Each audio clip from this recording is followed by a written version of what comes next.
Yes, hapa ni Kevin Kisaka mwenyewe, kijana anatembea plus na Sifuna.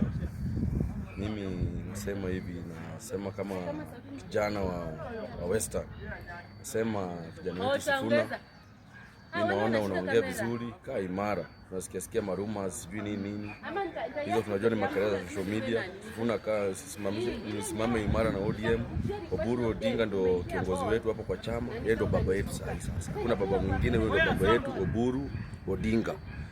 Mimi nasema bila waliongea jana huko Mombasa, mimi waliongea paka nikasikia kwa roho vizuri. Bado tuko imara. Sisi kama wana ODM, sisi bado tutasimamisha government yetu 2027. Sisi hatuogopi. Tutasimamisha kiongozi wetu 2027. Hata kama ni Oburu asimame, deputy wake akue Oparanya. Shida iko hapa. Sisi kama ODM wote kwa ujumla, hata sisi ndio tulikuwa tunasema kama Waluya tukue na umoja. Sisi tunataka 2027 pia sisi tukue kwa meza. Tunasema hivi, tuko imara kama sisi wafuasi wanatembea, wafuasi wa Sifuna pamoja na ODM yote. Sisi tuko imara. Sisi hatubanduki. Sisi tuko gangari. Sisi wenyewe kama mimi hapa naenda kusimama. Lazima tusimame, lazima tuchukue viti.